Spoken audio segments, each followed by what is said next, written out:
चलो let's go ahead. किस बात का हंसी आ रही थी? पगला गए हो का?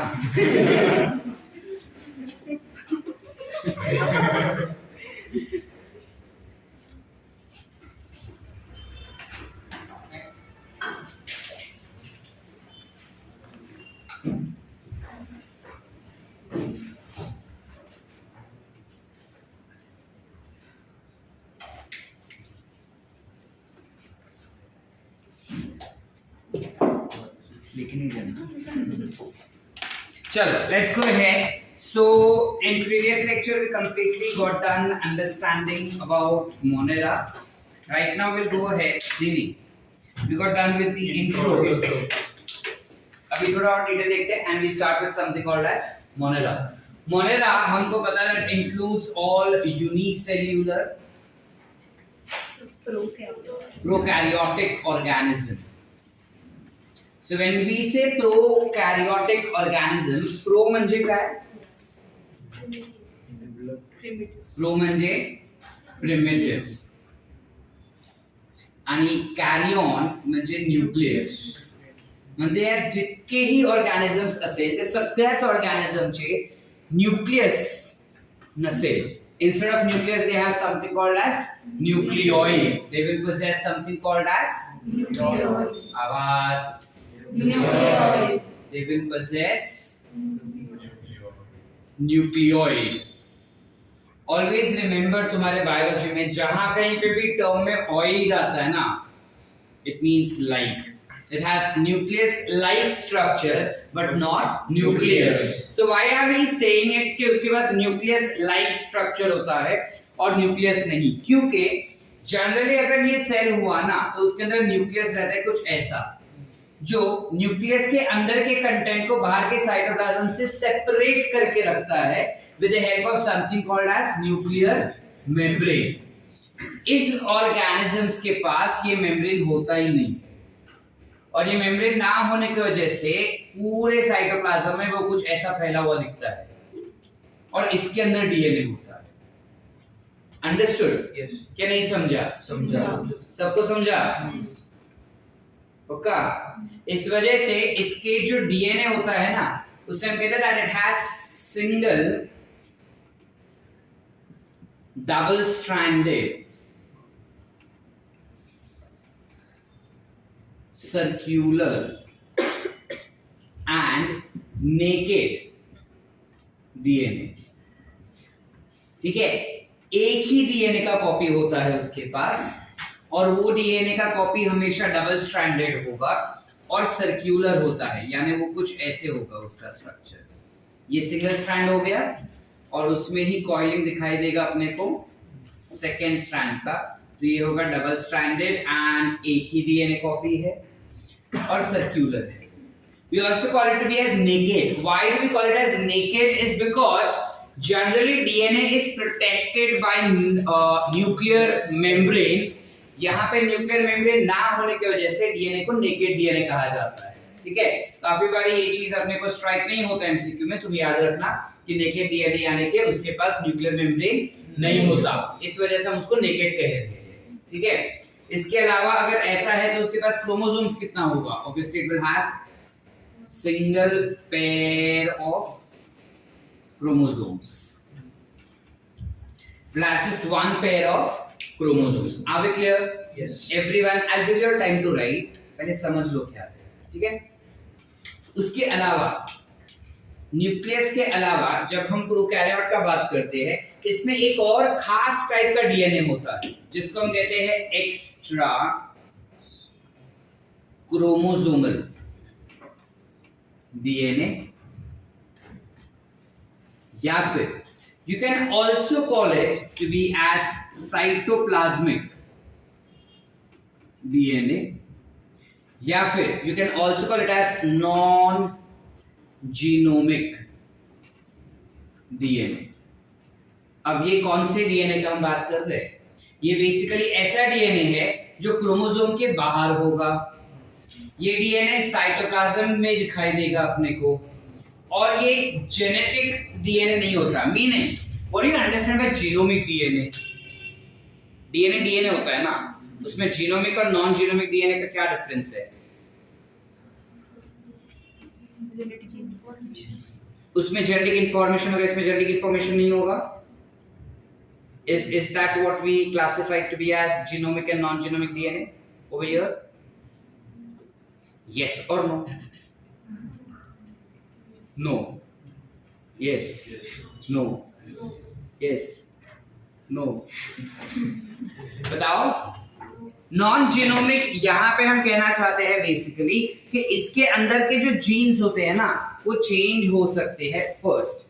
सेकेंड, इसके अंदर का जो इंफॉर्मेशन है या ये जो पर्टिकुलर डीएनए है ना वो नेक्स्ट जनरेशन में जाएगा या नहीं जाएगा वो फिक्स्ड नहीं है. It may gate inherited, it may not gate inherited. Are we clear? And that is the reason we also classify it as non-genomic DNA. And this DNA that we are talking about is nothing but plasmid. So सारे prokaryotes के पास plasmid is one of the unique characteristics that every prokaryote will have for sure. Understood? कि नहीं समझा? इसके अलावा ये अलग-अलग shape के भी होते हैं. They are of different shapes. Now what are those different shapes? They can be of cocci shape, which is nothing but गोल रह सकता है बॉल जैसा, स्फेरिकल होगा कुछ ऐसा ऐसा, ठीक है. या फिर वो बैसिलाई शेप का हो सकता है. बैसिलाई यानी क्या? रॉड शेप का हो सकता है, यानी कुछ ऐसा ऐसा होगा वो, ठीक है. या फिर वो विब्रियो शेप का हो सकता है, यानी कॉमा शेप का कुछ ऐसा, ठीक है. या फिर वो स्पाइरल हो सकता है, सो स्पिरुलम हो सकता है वो. Spirillum is nothing but spiral shape, spring जैसा कुछ ऐसा. Are we clear everyone? ये अलग-अलग शेप उसके हो सकते हैं. इसके अलावा बेस्ड ऑन कि ये पर्टिकुलर ऑर्गेनिज्म लंबा थ्रेड जैसा है या इकलौता एक सेल जैसा, मीनिंग कुछ सेल्स ऐसे, कुछ बैक्टीरिया या कुछ प्रोकैरियोट्स ऐसे होते हैं जो जुड़ जुड़ के एक लंबा सा चेन बनाते हैं. और जब वे एक लंबा सा चेन बनाते हैं ना, हम उस बैक्टीरिया को कहते हैं they are filamentous in nature. We call it to be as filamentous in nature. So bacteria can form a filamentous structure like this, thread जैसा structure. Filamentous यानी क्या हो गया? Thread जैसा structure. जैसे for example अगर हम बात करें इस पर्टिकुलर पाइप का, छोड़ो पाइप इज टू थिक, ये अगर बात करें ना वायर, तो this is filamentous in nature. तुम्हारे कपड़े का जो धागा रहेगा that will B filamentous in nature, ठीक है. मेजरिंग टेप जो होता है that is filamentous in nature because that is thread like, that is filament like. तो इन लोग ना बैक्टीरिया जुड़ के ऐसा फिलामेंटस स्ट्रक्चर बना सकता है, या फिर झुंड में ग्रो होगा. धागा नहीं बनेगा बट झुंड में ग्रो होगा, जिसे हम कॉलोनियल कहते हैं. So either they could be filamentous or non-filamentous. If they are non-filamentous, then they can be colonial, यानी कॉलोनी में ग्रो होगा. Are we clear? इसके अलावा they can be motile or they can be non-motile. अगर वो motile है, non motile तो बात खत्म ही हो गया कि वो मूव ही नहीं हो पा रहा, ठीक है. अगर ये नॉन मोटाइल हुआ ना, सॉरी अगर ये मोटाइल हुआ ना, तो उसके पास सिर्फ और सिर्फ फ्लैजिलम हो सकता है जिसके हेल्प से वो मोटिलिटी दिखा सकता है. इसके पास ना सीलिया होता है, ना पैरापोडिया होता है, ना सूडोपोडिया होता है, ना कुछ होता है. They will only have something called as flagellum with the help of which they can locomote or move from one place to another. Are we clear? Everyone? Yes. Any doubts? चलो आगे.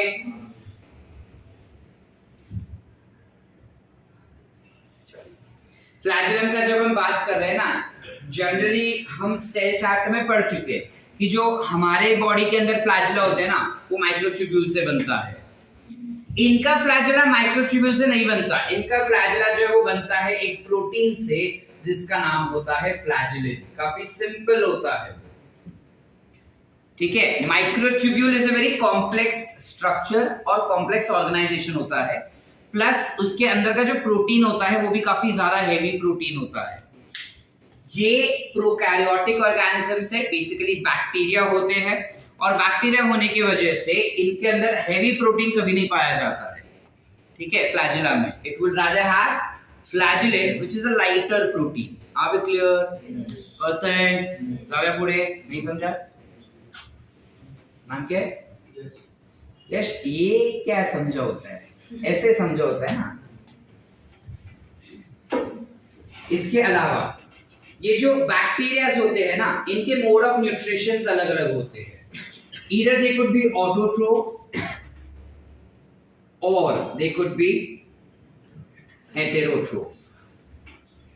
Auto meaning self and troph meaning nourishment.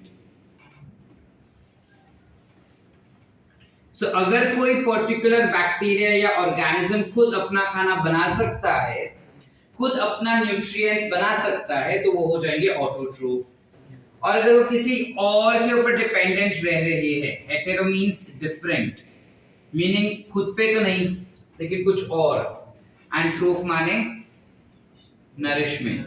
So these are ones which are not dependent on themselves for nourishment. ये अपने आप पे कभी dependent नहीं रहता, ये किसी और पर ही डिपेंडेंट रहेगा, उसको खुद पे भरोसा ही नहीं, ठीक है। वो किसी और पे ही भरोसा रखते हैं कि भाई तुम देख लो, तुम खाना बनाओ और हम चोरी कर लेंगे, हम तो नहीं बना पाएंगे, ठीक है। इसके अलावा काफी वेरिएशंस भी होते हैं कि अगर हेटेरोट्रोफ्स है तो वो डीकंपोजर्स हो सकते हैं, ठीक है, या तो वो सैप्रोफाइट्स हो सकते हैं। सब अलग अलग टाइप के नरिशमेंट उसमें दिखाई दे सकते हैं अपने को, लेकिन वो जैसे जैसे आगे टाइप्स पढ़ते हैं तब बताता हूँ वो चीज। अभी फिलहाल जनरल कैरेक्टरिस्टिक देखते हैं कि इस पर्टिकुलर किंगडम में सारे ऑर्गेनिजम्स के जनरल कैरेक्टर्स क्या होते हैं। जब हम ऑटोट्रोफ भी बोल रहे हैं ना, तो वो अलग अलग टाइप के ऑटोट्रोफ्स हो सकते हैं। एक होता है जिसे हम कहते हैं फोटो ऑटोट्रोफ। फोटो ऑटोट्रोफ वो होते हैं जो लाइट से एनर्जी लेता है और खुद का खाना खुद बनाता है। और एक होता है कीमो ऑटोट्रोफ जो केमिकल को तोड़ तोड़ के उसमें से एटीपी बनाता है और उस एटीपी को खाना बनाने में इस्तेमाल करेगा। तो ये हो गए कीमो ऑटोट्रोफ्स, ठीक है। क्या बोला मैं? दो टाइप के होते हैं ऑटोट्रोफ्स, एक होता है फोटो और एक होता है कीमो। फोटो ऑटोट्रोफ्स होते हैं जो लाइट का एनर्जी को खींच के उसमें से खाना बनाएंगे, जैसा प्लांट्स करते हैं, ठीक है, फोटोसिंथेसिस जिसे कहते हैं। और दूसरे वो होते हैं जो केमिकल्स को तोड़ तोड़ के उसमें से एटीपी बनाते हैं और उस एटीपी को इस्तेमाल करेंगे खाना बनाने के लिए। Those will be classified to be as chemoautotrophs. Are we clear? करते हैं नक्की, जाओ पुढे। इसके अलावा जब हम इनका बात करते हैं ना, ये ऑर्गेनिजम्स, चलो will stop here. I hope यहां तक क्लियर है, ठीक है। अब जब इन सारे ऑर्गेनिजम्स का बात करते हैं ना, मोनेरा में जितने भी एनिमल, जितने भी ऑर्गेनिजम्स है, ये सारे ऑर्गेनिजम्स को हम दो पार्ट में डिवाइड कर सकते हैं। एक होता है जिसे हम कहते हैं आर्के बैक्टीरिया, और दूसरा होता है जिसे हम कहते हैं यू बैक्टीरिया, ठीक है। पहले आर्के बैक्टीरिया के बारे में पढ़ लेते हैं। पिछले लेक्चर में हम ऑलरेडी डिस्कस कर चुके हैं कि आर्के बैक्टीरिया क्या होते हैं। आर्के इज आर्कियोलॉजिकल बैक्टीरिया, यानी ये ऐसे बैक्टीरिया जो दुनिया में सबसे पहली बार आए हैं। सबसे फर्स्ट ऑर्गेनिज्म जो अर्थ पे आया था वो था आर्के बैक्टीरिया। और ये बैक्टीरिया अर्थ पे आने की वजह से इमेजिन करो कि अर्थ कब बना। 4.5 मिलियन ईयर्स या 3 बिलियन ईयर्स अगो अर्थ बना था, ठीक है। बिग बैंग थ्योरी हम पढ़ चुके हैं। उससे होते होते होते होते होते जब लाइफ बना, which was 3 million years ago, like first life came on earth, 3 million years ago ये ऑर्गेनिज्म आ गया था, which is आर्कियोबैक्टीरिया। और आज तक ये ऑर्गेनिज्म दिखता है इस धरती पे। प्रिटी ऑब्वियस है कि तब से लेके आज तक क्लाइमेटिक चेंजेस कितने सारे हुए हैं, और जो जो क्लाइमेटिक चेंजेस हुए हैं उस हिसाब से वो अपने आप को अडॉप्ट कर चुका है।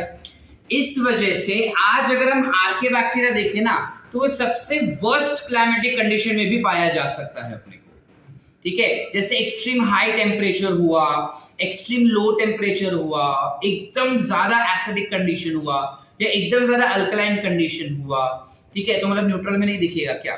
न्यूट्रल में तो ऑब्वियसली दिखेगा, बट एक्सट्रीम कंडीशन में भी दिख जाता है ये। इस वजह से सारे आर्के बैक्टीरिया को we call them as extremophile. We call them to be as extremophile. What do you understand by term extremophile? Which can survive in extreme climatic condition. Phile माने loving, ठीक है? तो ये ऐसे बैक्टीरिया जिनको extreme condition पसंद है तो वो उसमें जी लेता है। जैसे हमारा जिंदगी है ना, बचपन से लेके आज तक और जवानी से लेके अब तक, अभी भी जवानी है, बट देन यानी 10 से लेके अभी तक हमारी जिंदगी में कितना सारा बीत गया। उनको बीतते बीतते आज हम स्ट्रॉन्ग स्टिल खड़े हैं इस धरती पे, है ना?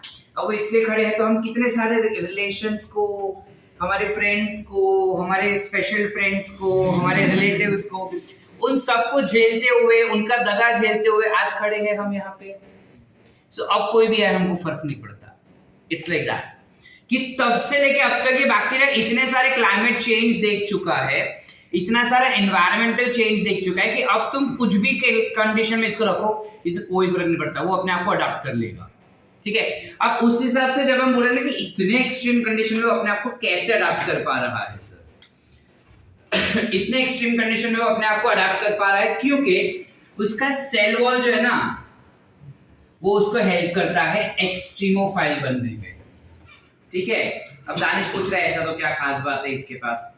इसका जो सेल वॉल होता है, जनरली जब हम मोनेरा का बात करते हैं, most of the monerans have their cell wall composed of peptidoglycan, but इनका जो सेल वॉल होता है ना, that is composed of pseudo peptidoglycan. It is composed of pseudo peptidoglycan. Pseudo म्हणजे काय? False. Peptidoglycan म्हणजे peptidoglycan. ठीक है, अब false peptidoglycan का क्या मतलब है? मतलब कि ये कंपोज्ड तो पेप्टिडोग्लाइकेन जैसे केमिकल से ही है, लेकिन काम पेप्टिडोग्लाइकेन जैसा नहीं, उससे भी बेहतर काम कर पा रहा है। ठीक है, या फिर अगर मैं थोड़ा और डिटेल में जाके तुमको स्पेसिफिक बताऊं, पेप्टिडोग्लाइकेन जो होता है ना वो दो चीजों से बनता है, एक होता है अमीनो एसिड्स और एक होता है शुगर। तो उसके शुगर सेम है, अमीनो एसिड्स थोड़े चेंज हो जाते हैं, जिस वजह से उसका स्ट्रक्चर चेंज हो जाता है, और उसका स्ट्रक्चर चेंज हो जाने की वजह से बैक्टीरिया को एक्सट्रीम कंडीशन में भी सर्वाइवल के लिए हेल्प हो जाता है। समझा कि नहीं समझा? जैसे अपना छाता होता है, छाते दो क्वालिटी के होते हैं। ठीक है, एक महंगा वाला जो 700 का आता है और एक सस्ता वाला जो 150 का आता है। अब हमारे लिए छाता छाता है, 150 का लो 700 का लो, क्या ही फर्क पड़ता है?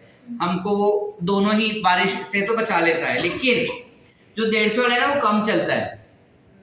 ठीक है, वो फट जाता है, वो उल्टा हो जाता है, उसकी दांडी टूट जाती है। तो ज्यादा एक्सट्रीम अगर बहुत जोर हवा वाली जो बारिश आती है ना, जो आज सुबह थी एकदम तेज हवा, वैसे वाले हवा के साथ अगर बारिश है ना तो छाता टूट जाता है।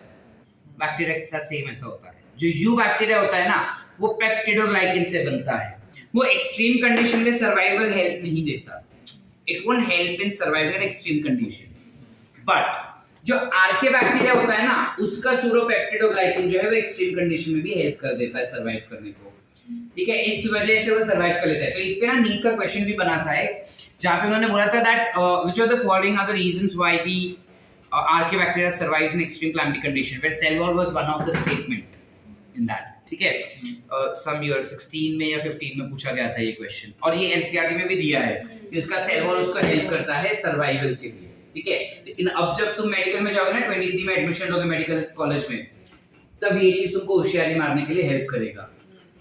ठीक है, कि तेरे को पता है क्या होता है केमिकल में, मेरे को पता है, बता देना तो। ठीक है, एक ये रीजन होता है। दूसरा रीजन क्या होता है जो तुम्हारा एनसीईआरटी नहीं बताता, बट मैं तुमको दे देता हूँ, बिकॉज जब तुम ऑनलाइन अलग अलग वेबसाइट पे जा जाके एमसीक्यू प्रैक्टिस करोगे ना, इधर मैं 250 एमसीक्यू दो तो भी वो वेबसाइट्स में तुमको इस पे एक स्टेटमेंट बनाया जाता है जहां पे वो बताता है कि जनरली हमारा जो सेल मेम्ब्रेन होता है ना उसमें लिपिड्स कुछ ऐसे होते हैं लिपिड्स, राइट? यस और नो? कुछ ऐसे होते हैं जहां पे लिपिड्स आर लीनियरली अरेंज्ड, या what we say is linear lipids are seen. इनमें lipids are branched in cell membrane। ठीक है, चीफ मिनिस्टर नहीं, सेल मेम्ब्रेन। ठीक है, सेल मेम्ब्रेन का जो लिपिड होता है वो ब्रांच्ड होता है, ठीक है। इनके सेल मेम्ब्रेन का जो लिपिड्स होते हैं वो ब्रांच्ड होते हैं, ठीक है। अब ये क्या ही हेल्प कर लेंगे सर? देखो जो सीरा था ना वो तो सिलेक्टिवली परमिएबल था, ठीक है। ये जो टेढ़ा बंदा है वो तो और ज्यादा सिलेक्टिव हो जाएगा ना, and that's where helps in survival again. However NCERT में ये स्टेटमेंट नहीं दिया है तुमको, तो नीट में अगर गलती से पूछा गया तो हम इसको मार्क नहीं करेंगे, हम इसी को मार्क करेंगे। अंडरस्टूड? सर अगर बोथ दिया तो भी एक ही मार्क करोगे, ठीक है सर। लेकिन आपने तो पढ़ा है ना, डिग्री के लिए भी थोड़ा दे रहा हूं ना, नॉलेज ले लो ताकि इन डेप्थ जाओगे तो तुमको पता चलेगा कि क्या चीज कैसा होता है या ऐसा भी होता है करके, ठीक है। ऑनलाइन अगर कोई तुम टेस्ट सीरीज ज्वाइन कर रहे हो या बाय चांस मैंने तुमको डाल दिया क्वेश्चन, तो तुमको पता होना चाहिए कि ऐसा भी कुछ है करके, जो फैक्ट है। इस हिसाब से आर्के बैक्टीरिया के हमको 3 एग्जांपल दिए हैं एनसीईआरटी में। पहला एग्जांपल दिया है हैलोफाइल्स का। अब ये हैलोफाइल्स क्या होते हैं? हैलो मतलब सॉल्टी या सैलिनिटी, फाइल माने लविंग, यानी कि ये ऐसा बैक्टीरिया जिसको सॉल्ट बहुत पसंद है, नमक बहुत ज्यादा पसंद है। तो अगर उसको नमक ज्यादा पसंद है, जहां पे नमक दे दो वो उधर ही खुश रहेगा। हमने डेड सी का नाम सुना है कभी? क्यों डेड सी कहते हैं उसे? It has a very high salinity, right? Now when it has a very high salinity, why is it helping it surviving in that high salinity? See, it is called as Dead Sea because no animals can live in that, no plants can survive in that. तो ये भाई कैसे survive कर लेते हैं वहाँ पे? हाँ वो मुझे पता है कि उसका सेल वॉल और लिपिड हेल्प करता है उसको। चलो वो एक रीजन हो गया कि you have cell wall and cell membrane which is helping it survive. एक और रीजन होता है इसका, बेसिक रीजन है कॉमन सेंस। सिर्फ एक तो उसने कुछ तो अडॉप्ट किया रहेगा ना दानिश, जस्ट बिकॉज वो पुराना है तो बुजुर्ग देख के उसको थोड़ी वो डेड सी जो है उसको रिस्पेक्ट देगा कि नहीं मैं तेरे को नहीं मारेगा। हाँ तो वही मैं पूछ रहा कि ऐसा क्या हो सकता है उसके अंदर। उसको छोड़, तू अपना ले पकड़, अपना एग्जाम्पल पकड़। अगर तू उस डेड सी में जीना चाहता है तो तू क्यों डेड हो जाएगा? तू क्यों नहीं जिएगा, क्यों मरेगा तू? सॉल्ट कंसंट्रेशन ज्यादा होने की वजह से क्या हो सकता है? सेल्स श्रिंक हो जाएंगे। क्यों श्रिंक होंगे सेल्स? एक्सॉस्मोसिस, अंदर का पानी सब बाहर चला जाएगा। इस भाई साहब के पास ना साफ वैक्यूली नहीं है, और जब साफ वैक्यूली नहीं होगा तो अंदर का पानी कहाँ बाहर जाएगा? जब पानी ही नहीं स्टोर करता वो। सो लेकिन सेल मेम्ब्रेन में तो रहेगा ना सर उसके। करेक्ट, सेल मेम्ब्रेन में रहेगा, साइटोप्लाज्म में रहेगा, लेकिन जनरली जब एक्सॉस्मोसिस होता है ना तो स्टोर्ड वाटर को बाहर फेंका जाता है, ठीक है, कंज्यूम्ड वाटर को नहीं करते। In sense that when you get dehydrated ना, तो ये नहीं कि तुम्हारे सेल्स को खींच खींच के उसमें से पानी लिया जाएगा और बाद में यूरिन बनाते हैं उन लोग, समझ रहे हैं? जो ब्लड में एक्सेस वाटर फ्लो होता है ना बार बार बार बार, उसको यूटिलाइज किया जाता है for urine production. It is not that कि सेल्स में से पानी खींच लिया जाएगा तुम्हारे। अंडरस्टूड कि नहीं समझ रहे? सो लाइकवाइज यहाँ पे भी what happens is, this is for complex organism. I give example ना, यूनिसेल्युलर में सेल्स के अंदर वैक्यूल होता है जिसमें से पानी खींचा जाता है। तो here they tend to lack sap vacuole, they do not have vacuoles in them, and that's why they can survive very nicely in the extreme climatic condition like halophiles, ठीक है। हाईली सलाइन कंडीशन में वो आसानी से survive कर लेते हैं। ये पहला एग्जांपल दिया है। दूसरा एक और एग्जांपल जो तुमको दिया है एनसीईआरटी में, that has been given of thermo acidophiles. Now what exactly is thermo acidophile? गर्म पानी का कुंड सुना है? हॉट स्प्रिंग्स, ठीक है। You have sulphur hot springs. Generally hot springs क्यों होता है पता है? मतलब अच्छा I don't know how far, कोई नॉर्थ इंडिया में कोई बद्रीनाथ केदारनाथ सॉर्ट उधर ना यूट्यूब पे देखना ये चीज। I don't remember the exact place कहाँ पे। It's a very famous place Himachal में या कहीं पे जहाँ पे चिल्ड ठंड होता है ना, chilled. You go in any season it is chilled. मतलब अगर मैं इस वक्त गर्मी के सीजन में भी जाऊँ ना तो भी उधर मेरे को 1, 2, 3, 4, 5 डिग्री के आसपास मिलेगा, उसके ऊपर तो नहीं जाता वहां पे। इतना कोल्ड टेम्परेचर होने के बावजूद वहां पे एक ऐसा कुंड है which will give you boiling water. धुआं निकलता है ना, उतना boiling water निकलता है हर बारी, ठीक है। अब उसके पीछे का साइंस ये है कि वो जो जमीन है ना, वो जमीन के नीचे सल्फर रिजर्व्स है, और वो sulphur is a hot element, and being a hot element it will always radiate heat, and while it is radiating heat that water gets heated, and water gets heated इसलिए वहां पे ना प्रसाद में क्या दिया जाता है पता है, भगवान को भी और लोगों को भी उधर चावल लेके जाया, मतलब एक मुट्ठी चावल देते हैं और वो चावल बॉईल करने का, वो चावल तुम भगवान को चढ़ाओ और वही चावल तुम भी खाओ। That's how the logic is, ठीक है, but that's a back story. In short, thermoacidophile क्या होते हैं? जनरली जहां पे टेम्परेचर ज्यादा होता है ना, एसिडिटी के वजह से ही टेम्परेचर ज्यादा होता है। सो these bacteria are one which first they tend to survive at high temperature. And how are they capable of surviving at high temperature? Because they have high production of acid. That is, एक चीज जो घुमा के पूछा जाता है, जब हम बोलते हैं ना हाई एसिडिटी, हाई टेम्परेचर, तो instead of putting high acidity हम लोग पीएच डाल देते हैं, that is survive at a very low pH. अब हमारा अकल ना मीट के प्रेशर में सिर्फ ये चलता है कि थर्मोएसिडोफाइल बोले high acid high acid high acid high acid high temperature high temperature high temperature high, तो जो लो वर्ड है ना हम देखते नहीं, हम रूल आउट करते हैं प्रेशर में, बिकॉज वो प्रेशर रहता है ना आधे घंटे में 90 एमसीक्यू, आधे घंटे में 90 एमसीक्यू। तो याद रखना कि ये goof up भी हो सकता है तुम्हारे साथ।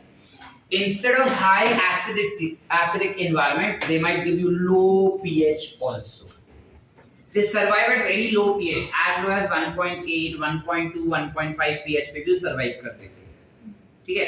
अब इसके पीछे भी पूरा लॉजिक है, पूरा प्रोसेस है, वो किस तरीके से लो टेम्परेचर पे सर्वाइव करता है या इतना हाई एसिडिटी वो खुद ही प्रोड्यूस करता है।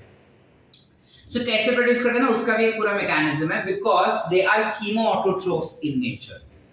ये जो बैक्टीरिया होते हैं ना वो कीमोऑटोट्रोफ्स होते हैं, जितने भी सल्फर कंटेनिंग कंपाउंड्स होते हैं उसको तोड़ तोड़ के वो नेसेंट सल्फर बनाता है, या फिर नेसेंट सल्फर को हाइड्रोजन के साथ बाइंड करके वो acidic chemical like H2S, H2SO4 ऐसे केमिकल्स बनाता है।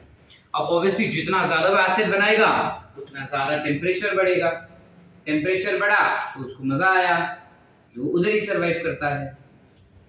अब इतना हाई टेम्परेचर पे सरवाइव कैसे कर रहा है? तो पहले तो ऑफ कोर्स सेल वॉल, उसका सेल वॉल उसको हेल्प कर रहा है, प्लस उसका सेल मेम्ब्रेन उसको हेल्प कर रहा है। एक और बेसिक सा लॉजिक है, इनके बॉडी के अंदर कुछ ऐसे स्पेसिफिक प्रोटीन्स बनाए जाते हैं,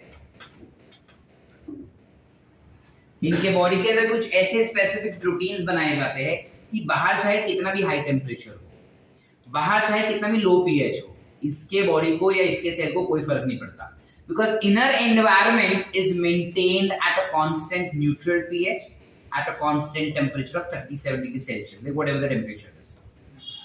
Understood? कि नहीं समझे?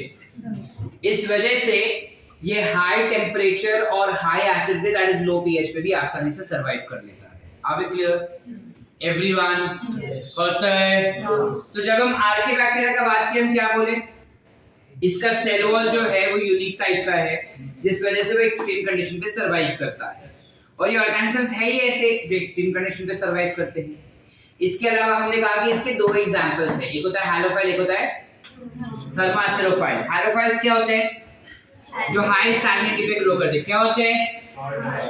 जो high salt area, high salinity या हाई सॉल्ट कंसंट्रेशन वाले एरिया में सरवाइव कर लेते हैं। और दूसरी क्या है? थर्मोएसिडोफाइल्स, जो हाई टेम्परेचर, हाई एसिडिटी लेकिन लो पीएच पे भी सरवाइव कर लेता है वो, ठीक है। इसके अलावा एक और एग्जांपल हमको दिया है व्हिच इज मिथानोजेंस। नाम से ही पता चल रहा है कि मिथान के साथ उसका कुछ लेना देना है।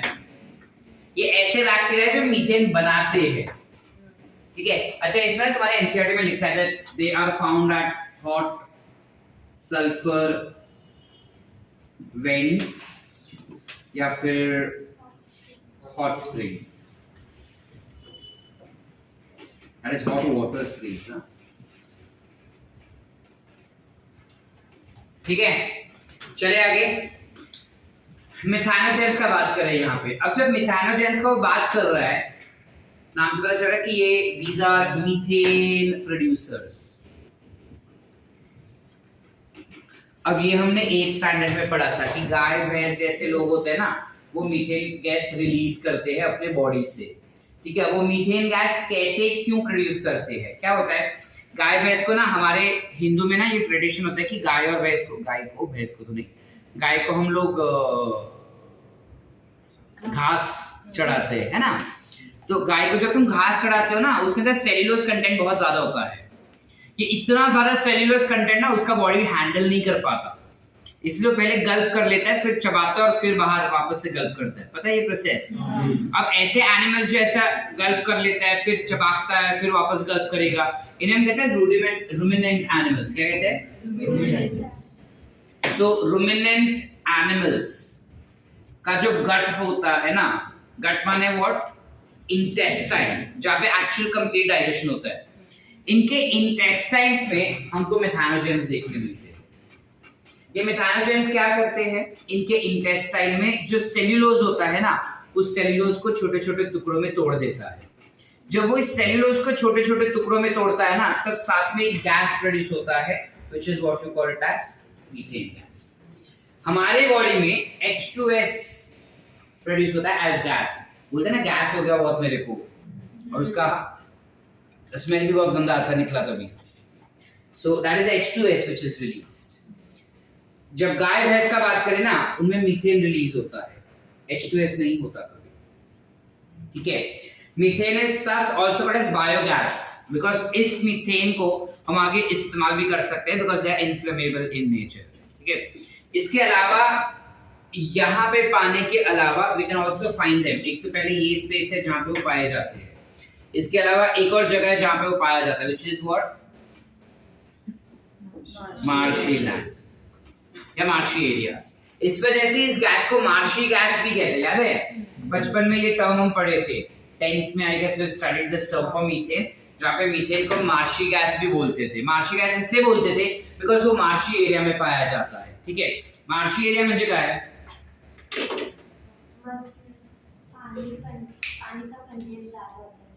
तो डज दैट मीन के जो समुंदर किनारा रहेगा वहां पे पानी ज्यादा होता है? Can I consider it to be as जहाँ पे छोटे प्लांट्स और छोटे फंगस ज्यादा मिले वो मार्शी गैस हो गया। अच्छा, तो यहाँ पे अगर मैं कीचड़ बना दूं तो मार्शी एरिया, क्योंकि वहां पे छोटे छोटे फंगस भी आएंगे, छोटे छोटे प्लांट्स भी आ जाएंगे। Can I call it to be as marshy?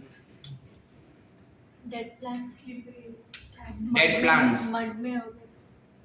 It is basically a type of area जहाँ पे सॉल्ट का कॉन्सेंट्रेशन हाई होता है, एरिया एनारोबिक होता है।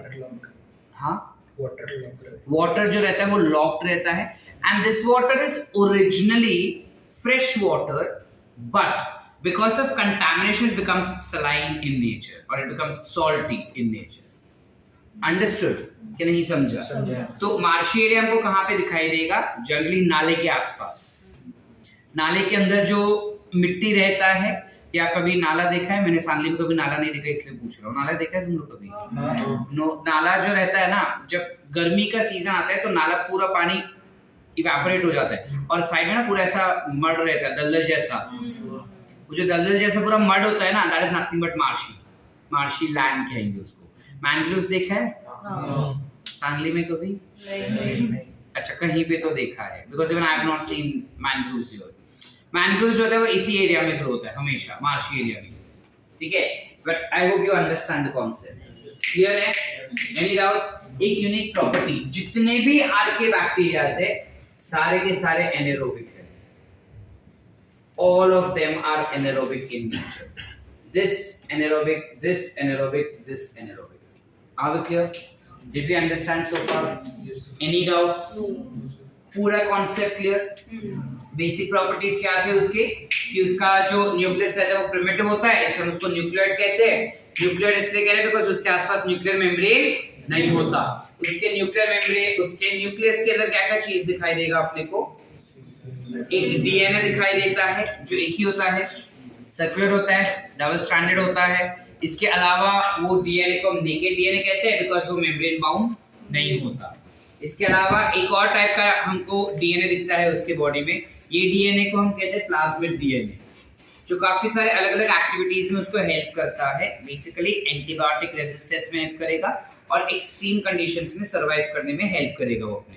ठीक है, इसके अलावा वी सेड कि उसके अलग अलग शेप्स होंगे, अलग अलग शेप्स होने के साथ साथ वो फिलामेंटस या नॉन फिलामेंटस होगा। अगर नॉन फिलामेंटस है तो जनरली वो कॉलोनियल ही होते हैं। ऐसा कोई प्रोकैरियोट नहीं है जो कॉलोनियल ना हो, मोस्टली वो झुंड में ही ग्रो होता है, ठीक है। इसके अलावा वो मोटाइल हो सकता है या नॉन मोटाइल हो सकता है। मोटाइल हुआ यानी हमेशा फ्लैजेला से ही मोटाइल हो सकता है, सीलिया वगैरह नहीं होगा। इस पे भी क्वेश्चन फ्रेम किए जाते हैं नीट पे, जहां पे बोलता है which of the following are true for the motility of the bacterial cells, या फिर वो स्टेटमेंट वाले क्वेश्चंस में डाल देते हैं। तो bacterial cells are found, cyanobacteria are said to be motile with the help of flagella, cilia and flagella, they are said to be motile with the help of a tiny cytoplasmic extension called as cilia. ठीक है, और बच्चा खुश होकर मां कहता हाँ करेगा ना मोटाइल, बट तो सीलिया से नहीं करता, फ्लैजेलम से करता है। And the flagellum is composed of flagellin. ये भी स्टेटमेंट पूछा जाता है कि प्रोकैरियोटिक का जो फ्लैजेला होता है, flagella is composed of microtubule in nature. बच्चे बोलते हैं हाँ बराबर है, गलत। They are never composed of microtubule, they are composed of फ्लैजेलिन।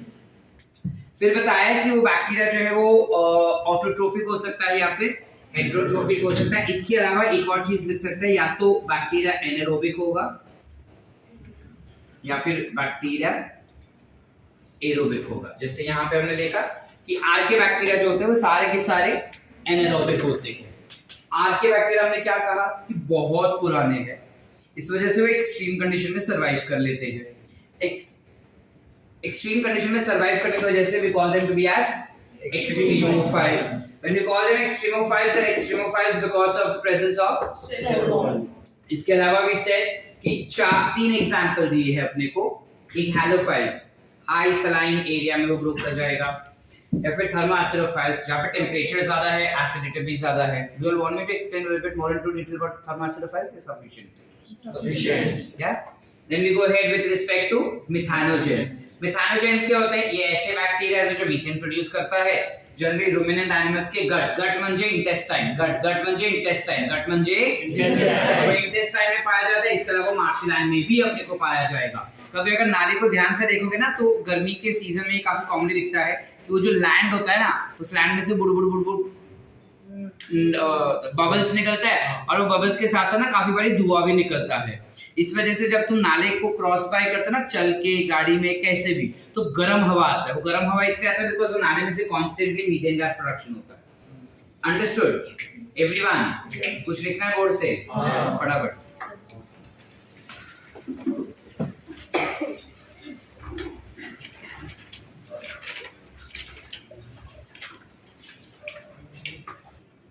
चलो let's go ahead.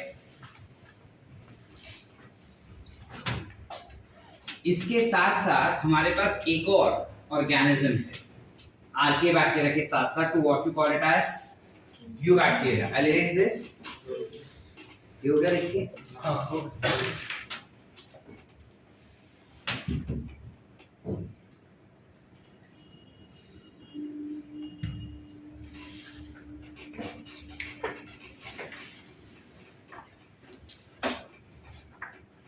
So there we have something called as eubacteria also. अब U माने बैक्टीरिया मतलब बैक्टीरिया, ठीक है। So this is classified, this one is classified to be as true bacteria. वैसे true bacteria क्यों कहते हैं? Because ये नए जमाने का है और हम इसको देखते हैं काफी कॉमनली, हमारे आसपास काफी कॉमनली ये बैक्टीरिया दिखता है। इस वजह से हम इसको यूबैक्टीरिया कहते हैं। इसमें भी वो सारी प्रॉपर्टीज होती है जो हमने देखी, लेकिन डिफरेंस ये है कि इसका सेल वॉल जो होता है that will be composed of peptidoglycan. What is this peptidoglycan composed of? Split it off. Peptido माने पेप्टाइड बॉन्ड का बात कर रहा है। तो हमारे पास ना 4 अमीनो एसिड्स होते हैं जो एक दूसरे के साथ लिंक होते हैं। इसमें हमारे मतलब बैक्टीरिया के पास 4 अमीनो एसिड्स होते हैं जो एक दूसरे से लिंक्ड होते हैं, और ये अमीनो एसिड्स 2 ग्लाइकेन माने कार्बोहाइड्रेट, 2 टाइप के कार्बोहाइड्रेट को ज्वाइन करता है। एक कार्बोहाइड्रेट का नाम है नैम, दूसरे कार्बोहाइड्रेट का नाम है नैम। नैम का फुल फॉर्म क्या हो जाएगा? N-acetyl glucosamine. ये नीट में पूछते हैं क्या? अभी रिसेंटली नहीं पूछा, 2015 के बाद नहीं पूछे, उसके पहले पूछा गया था, ठीक है।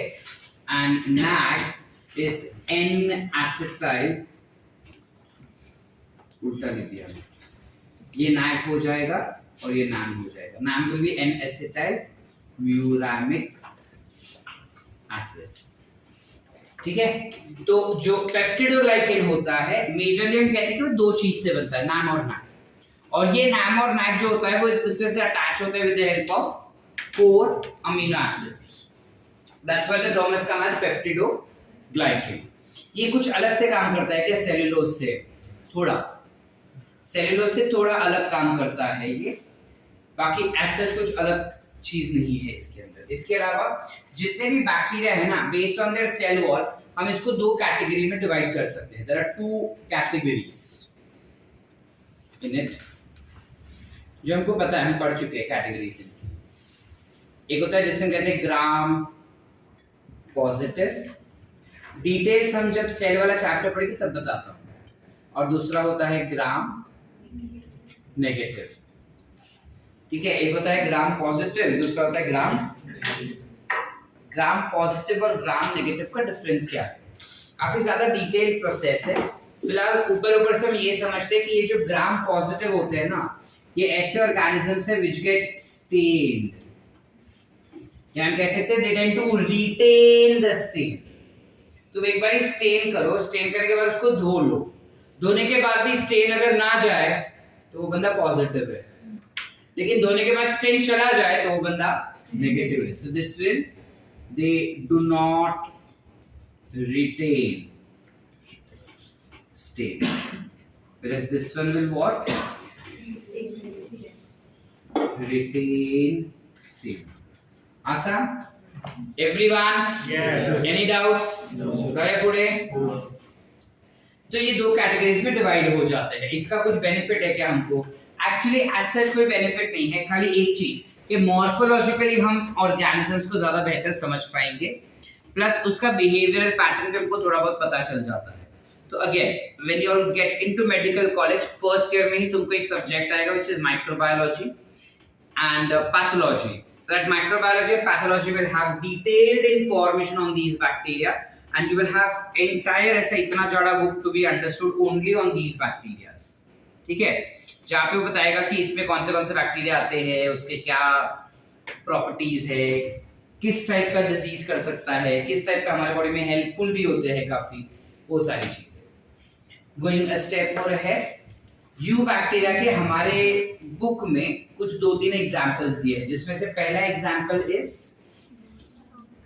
साइनोबैक्टीरिया। ये जो साइनोबैक्टीरिया होते हैं, they are generally either aerobic cyanobacteria और दे आर एनारोबिक साइनोबैक्टीरिया। इसके अलावा they can be symbiotic or they can be non-symbiotic. What do you understand by the term symbiotic?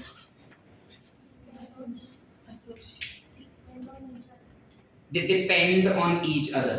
Sim माने together, bio यानी life, यानी जब दो life इकट्ठा एक साथ रहेगा ना तो उसे हम कहते हैं symbiotic, ठीक है, कि दो लाइफ इकट्ठा रहते हैं। तो ये जो साइनोबैक्टीरिया रहते हैं जनरली या तो किसी प्लांट के अंदर रहेंगे या किसी दूसरे बैक्टीरिया के अंदर रहते हैं या किसी दूसरे ऑर्गेनिज्म के सेल के अंदर रहते हैं। एनिमल्स के अंदर कभी नहीं पाए जाते, ठीक है, ये हमेशा प्लांट्स के अंदर ही पाए जाते हैं। क्यों सर, स्पेसिफिकली प्लांट्स के अंदर ही क्यों हम इसको देखते हैं? क्योंकि ये बेसिकली ऐसा बैक्टीरिया है जिसके पास एक खास प्रॉपर्टी है व्हिच इज नाइट्रोजन फिक्सेशन।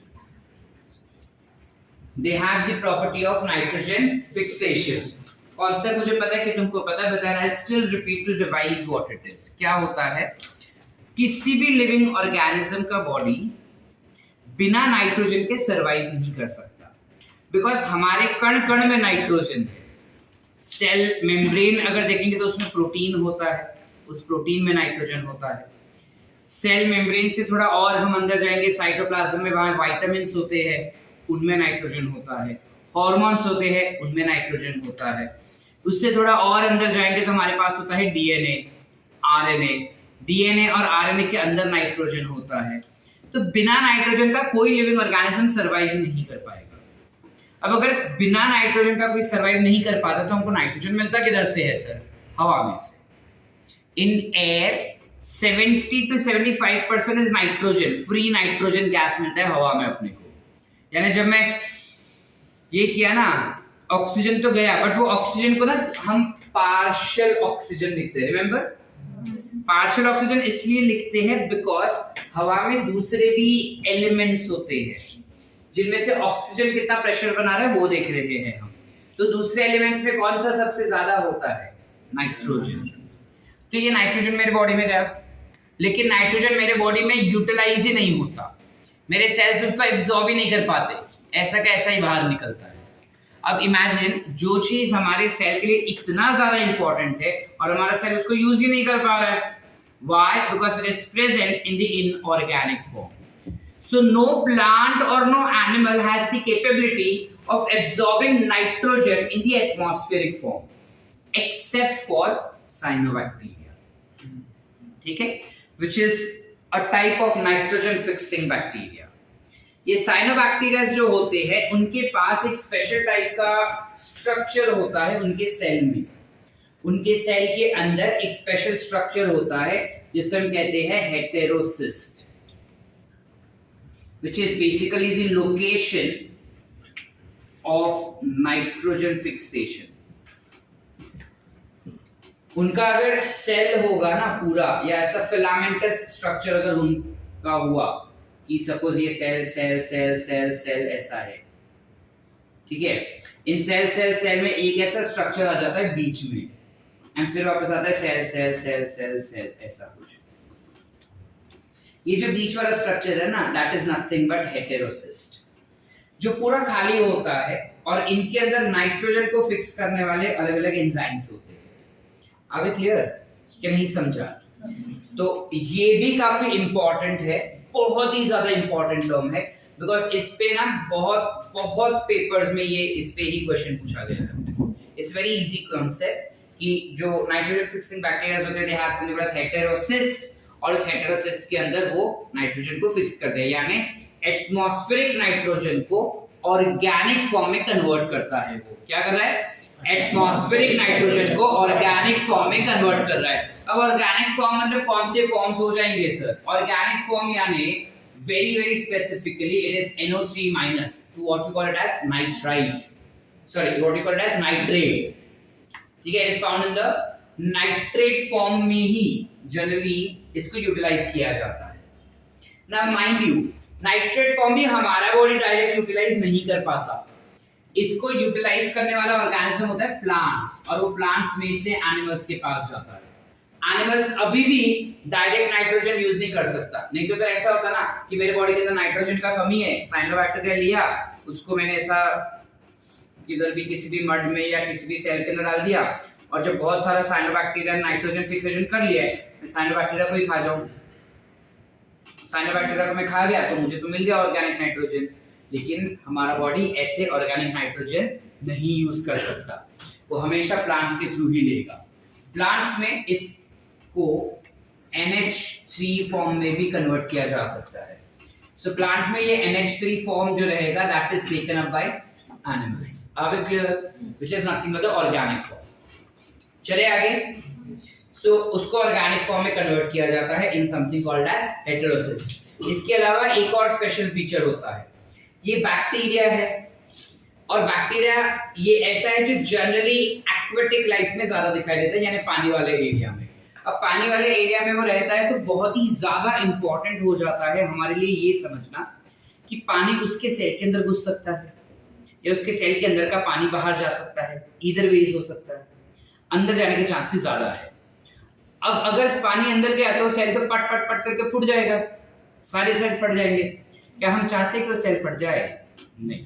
इसकी वजह से उनके सेल्स के आसपास कुछ ऐसा स्टिकी लेयर लगा दिया जाता है, कुछ ऐसा स्टिकी लेयर होता है ये जो स्टिकी लेयर हमको दिख रहा है ना उसके आसपास, इसको हम कहते हैं म्यूसिलेजिनस शीट या फिर gelatinous covering. Either you call it as mucilaginous sheet या फिर you call it as gelatinous covering। ये क्या काम करता है? It helps or rather it prevents the bacterial cell from getting desiccated। Desiccated माने dehydrate होना, ठीक है? तो ये जो mucilaginous covering अपने को दिख रहा है ना सेल के आसपास, वो सेल को डिहाइड्रेट होने से बचा लेता है। आप क्लियर? समझा? क्या रे? समझ रहा है? जाग रहा है? Clear है? Everyone? Yes. Any doubts? So that's regarding cyanobacteria. Question आता है, are cyanobacteria motile in nature? No. Cyanobacteria are non-motile in nature. Cyanobacteria जो होते हैं उनके पास ना फ्लैजेला होता है ना सीलिया होता है जिसकी मदद से वो मूव हो सकता है, ऐसा कुछ नहीं है उसके पास, ठीक है?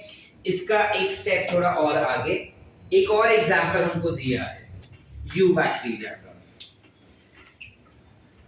जिसे हम कहेंगे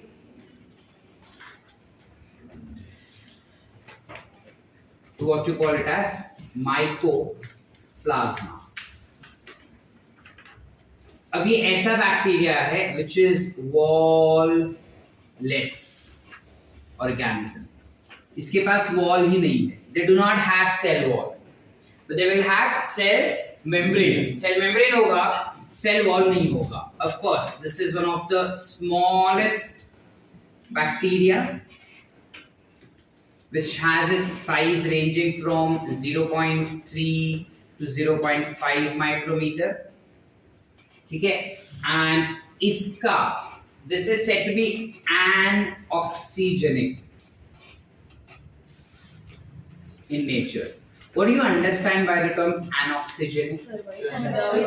It can survive without oxygen। Basically, इसको ऑक्सीजन दिया तो जिंगा लगा, नहीं भी दिया ना तो भी ये सरवाइव कर लेता, ठीक है? इस वजह से इसे कहते हैं that they are anoxygenic in nature। इस पे भी काफी क्वेश्चंस फ्रेम किए गए हैं, जहां पूछता है smallest wall-less bacteria is। smallest term आया ना तो it has to be 0.3 to 0.5 which is nothing but mycoplasma। Anoxygenic bacteria का नाम क्या है? तो again it will remain same which is mycoplasma, ठीक है? इसका खासियत क्या है, इतना क्यों हम पढ़ रहे हैं? एक तो ऑफ कोर्स वो छोटा है सबसे, उसके पास वॉल नहीं होता। जनरली सारे किंगडम मोनेरा के ऑर्गेनिजम्स के पास वॉल होता है, इसके पास नहीं होता। दूसरा कैरेक्टरिस्टिक, इसका जो डीएनए होता है ना, जनरली मोनेरा का डीएनए कैसा होना चाहिए?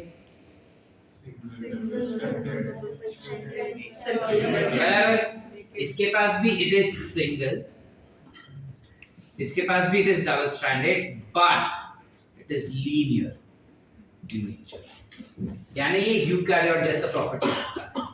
Are we clear? Are they infectious or good for the health? They are very very infectious. They can infect both animals as well as plant. ये प्लांट और एनिमल्स दोनों में ही इन्फेक्शन कॉज कर सकते हैं। कोई स्पेसिफिक एग्जांपल है क्या sir? You have an example which is PPLO। You know what is PPLO? Pleuropneumonia-like organism is one of the examples of it। Are we clear? Yes. Did we understand? Yes. Any doubts with respect to Monera? ठीक है? एक और चीज है जो NCERT में नहीं दिया बट तुम पढ़ लो, ठीक है? समझ लो क्या होता है। एक होता है जिसे हम कहते हैं एक्टिनोमाइसीट्स। एक्टिनोमाइसीट्स को ना फंगल बैक्टीरिया भी कहते हैं या फंगाई लाइक बैक्टीरिया। इसे क्यों फंगाई लाइक बैक्टीरिया कहते हैं? बिकॉज जनरली जो बैक्टीरिया होते हैं ना वो राउंड हो सकते हैं, रॉड हो सकते हैं, कॉम हो सकते हैं। ये बैक्टीरिया जो होता है वो फिलामेंटस शेप का होता है, लंबा थ्रेड जैसा शेप होता है उसका। और क्योंकि इसका स्ट्रक्चर लंबा थ्रेड जैसा होता है जो फंगाई का भी होता है, इस वजह से उसको फंगाई लाइक बैक्टीरिया कहा जाता है। इसलिए उसके नाम में भी देखो माइसीट्स लगाया है, ठीक है? जनरली फंगस वाले सेल्स, फंगस वाले ऑर्गेनिज्म को माइसीस, MYCES लगाया जाता है, यहाँ पे माइसिटिस दैट इज MYCDES लगाया है, which is derived from fungi structure. Are we clear? ये दो टाइप के होते हैं, या तो दे आर बेनिफिशियल या तो दे आर हार्मफुल। बेनिफिशियल में वो बेसिकली एंटीबायोटिक बनाने में हेल्प करता है अपने को। एग्जाम्पल स्ट्रेप्टोमाइसिस सुने हैं, माइक्रोब्स वाले चैप्टर में है ये। तो बेनिफिशियल इसलिए बिकॉज़ वो एंटीबायोटिक बनाता है, Streptomyces. They can be harmful also. अब जब हार्मफुल है तो इसका क्या एग्जाम्पल, ऑब्वियसली वो डिजीज कॉज करेगा। अब डिजीज कॉज करे तो कौन सा डिजीज वो कॉज कर सकता है, Mycobacterium tuberculosis, which is what it will cause something called as TB. TB cause करने वाला जो बैक्टीरिया होता है वो ऐसे कुछ फिलामेंटस होता है। अब clear up to here? Any doubts? पूरा कॉन्सेप्ट क्लियर सबका? Lucky. So with that, this is what all you have in your first kingdom, which is kingdom Monera. I hope Monera clear है? ठीक है। थोड़ा मैंने ज्यादा डिटेल में इसलिए पढ़ा ताकि सेल वाला चैप्टर अपना थोड़ा फास्ट भाग सके, उसके कॉन्सेप्ट भी कुछ यहाँ पे पढ़े जो तुम्हारे एनसीईआरटी में दिए नहीं है अपने। क्लियर है? पक्की बात? नक्की। कीमोसिंथेटिक ऑर्गेनिजम्स यूज किए जाते हैं, यानी काफी बैक्टीरिया ऐसे भी होते हैं जो कीमोसिंथेटिक होते हैं, जैसे फॉर एग्जांपल साइनोबैक्टीरिया हो गए।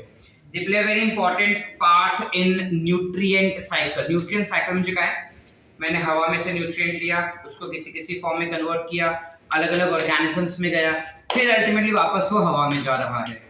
This becomes what nutrient cycle. तो जब तुम नाइट्रोजन साइकिल पढ़ोगे तब तुमको पता चलेगा कि किस तरीके से cyanobacteria plays an important role in nutrient cycle. जैसे हमने साइनोबैक्टीरिया कहा, वैसे काफी सारे दूसरे और कीमोसिंथेटिक बैक्टीरिया भी होते हैं। Cyanobacteria to be very specific, they are photosynthetic. इस वजह से काफी बड़ी cyanobacteria is also called as BGA, blue green algae भी कहते हैं इसको, ठीक है, बिकॉज़ ये ब्लूइश ग्रीन कलर का होता है। ठीक है, तो जैसे ये फोटोसिंथेटिक है वैसे काफी कीमोसिंथेटिक बैक्टीरियाज होते हैं, और ये कीमोसिंथेटिक बैक्टीरिया जो होते हैं वो नाइट्रोजन साइकिल्स में काफी ज्यादा हेल्प करते हैं, which belongs to eubacteria. How the concept and content is clear? Everyone, कुछ लिखना है? फोटो नहीं, डायरेक्ट लिख। Where जो बैक्टीरिया होते हैं ना, how do they reproduce exactly? So talking about reproduction of bacteria, सारे bacteria can reproduce by two means. Either they would reproduce by sexual means, or they would reproduce by asexual means. So when you talk about asexual means, जो easy है हमारे लिए, asexual means में it is always binary fission that they reproduce with. Binary fission can also be termed as amitosis. याद रखना, binary fission को amitosis भी काफी बारी कहते हैं। तो जनरली सारे बैक्टीरिया asexually binary fission से होंगे, और सेक्सुअली रिप्रोड्यूस होने के लिए they have a method which is called as conjugation. काफी प्रिमिटिव तरीके से वो सेक्सुअली रिप्रोड्यूस करते हैं, but then they do reproduce sexually as well. ठीक है, conjugation I will give you brief idea. Conjugation के लिए बैक्टीरिया के पास एक स्पेशल स्ट्रक्चर होता है जिसे हम कहते हैं पिलाई। ठीक है, pili, pili, whatever you pronounce it as. ठीक है, pili is a better sounding word. So जब हम पिलाई का बात करते हैं, ये हेयर लाइक एक्सटेंशन होता है। जिस किसी भी बैक्टीरिया के पास पिलाई होता है ना, उस बैक्टीरिया को हम मेल कंसीडर करते हैं। और एक बैक्टीरिया ऐसा होता है जिसके पास पिलाई नहीं होता। तो पिलाई वाला बैक्टीरिया बिना पिलाई वाले बैक्टीरिया को अट्रैक्ट करता है। अट्रैक्ट करके वो दोनों एक दूसरे के साथ बाइंड हो जाते हैं, यानी सपोजिटली कि ये बैक्टीरिया विद पिलाई, ठीक है, जो अट्रैक्ट होता है दूसरे बैक्टीरिया को अट्रैक्ट करता है व्हिच डू नॉट हैव पिलाई, और वो दोनों एक दूसरे के साथ बाइंड करते हैं ऐसे। अब ये वाला जो बैक्टीरिया है ना, वो उसका डीएनए को अनकॉइल करके इस नॉन पिलाई वाले बैक्टीरिया में ट्रांसफर कर देगा। यानी देखो क्या हो रहा है, ये जो रहता है ना, इसका डीएनए इधर से टूट जाएगा और ये डीएनए एक्सटेंड हो जाता है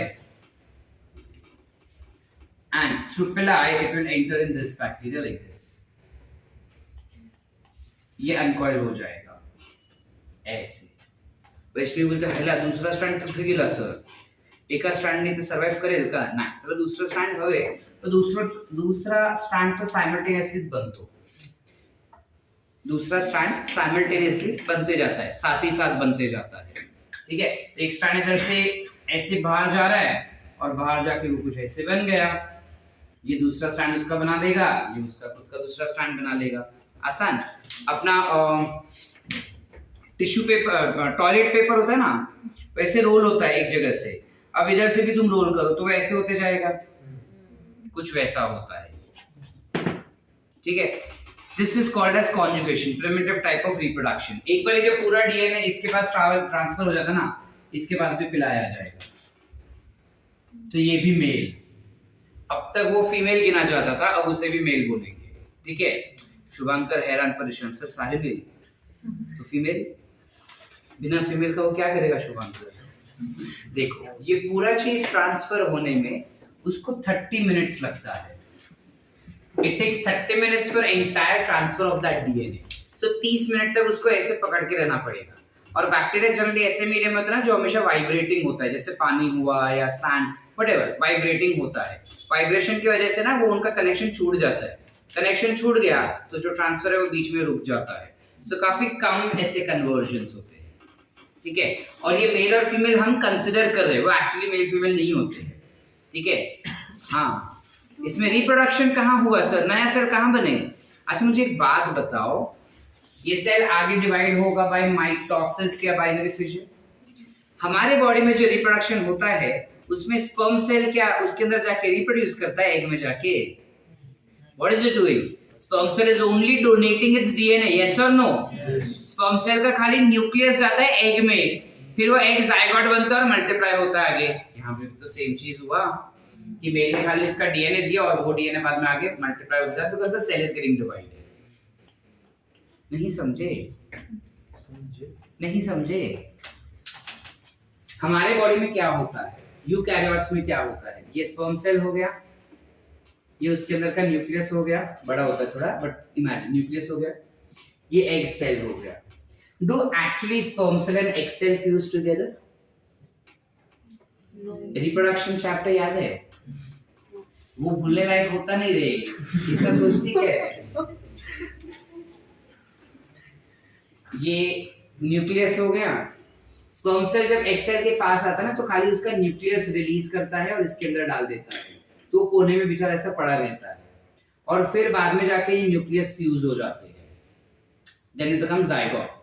अब जायगोट बन गया ना, ये ऐसे हो गया, बराबर है, ये तो निकल गया, ये रिप्रोडक्शन हुआ क्या?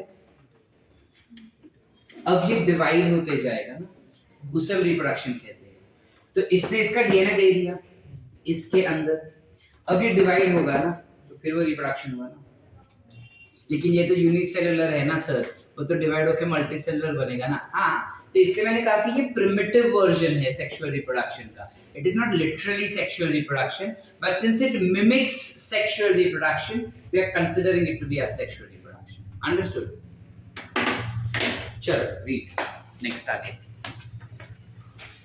हाँ. बैक्टीरिया क्या होता है कि जो बैक्टीरिया होता है ना, जब क्लाइमेटिक कंडीशंस अनफेवरेबल हो जाते हैं, लाइक फॉर एग्जांपल जब ठंड बहुत ज्यादा बढ़ जाता है, हम क्या करते हैं? स्वेटर पहन लेते हैं. जब गर्मी बहुत ज्यादा बढ़ जाता है या धूप बहुत तेज होगा तो हम छाते का इस्तेमाल करते हैं. बारिश बहुत होगा तब छाता या रेनकोट, पूरा बॉडी बचाना है तो रेनकोट का इस्तेमाल करते हैं. Meaning during unfavourable climatic condition we tend to build और we tend to wear something around us so that our inner environment gets protected. Likewise bacteria को जब तुम एक्सट्रीम क्लाइमेटिक कंडीशन पे रखो ना, लाइक फॉर एग्जांपल उसको लंबे समय तक न्यूट्रिएंट्स ना दो, या फिर उसको लंबे समय तक गर्मी में रखो तुम, या लंबे समय तक तुम उसको गर्मी मतलब प्रॉपर गर्मी 50-60 डिग्री सेल्सियस पे, या फिर उसको तुम लंबे समय तक ठंड में रखो, तो वो उसके आसपास ना कुछ केमिकल रिलीज करते जाता है और वो केमिकल रिलीज करते करते करते करते करते इतना ज्यादा थिक हो जाता है कि अब वो अपने आप को मल्टीप्लाई नहीं कर सकता. अब क्योंकि अपने आप को मल्टीप्लाई नहीं कर सकता, मतलब उसने अपने आप को इनएक्टिव स्टेट में डाल दिया।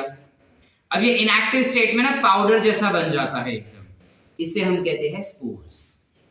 अंडरस्टूड कि नहीं समझा? कि नहीं समझे? कभी तुम दुकान में जाना और उसको बोलना कि ईस्ट चाहिए करके, किसी भी किराने की दुकान में जाओ, ईस्ट चाहिए करके बोलो। ईस्ट को तुम देखोगे ना तो वो साबूदाना जैसा दिखता है, गोल गोल साबूदाना जैसा रहता है। वो ईस्ट क्या है? स्पोर्स ऑफ ईस्ट है, लिविंग थोड़ी है। लिविंग होता तो हाथ में चिपकता ना, फंगस है, लेकिन वो स्पोर फॉर्म में दिखता है। तो स्पोर फॉर्म में चीजें क्या हो जाती है, आसपास कुछ केमिकल रख दिया जाता है, अंदर सेल जिंदा है लेकिन इनएक्टिव है। वो कहते हैं कि नहीं? That's spore form. सो काफी सारे बैक्टीरिया क्या करते हैं कि रिप्रोडक्शन का क्लाइमेटिक कंडीशन फेवरेबल नहीं होगा रिप्रोडक्शन के लिए, तो अपने आप को स्पोर फॉर्म में भी डाल देते हैं। ठीक है, so that's what you have information with regarding Monera. I hope entire Monera part is clear. ठीक है, take a break and then will go for Protista. ठीक है, चलो let's go ahead and start with protista.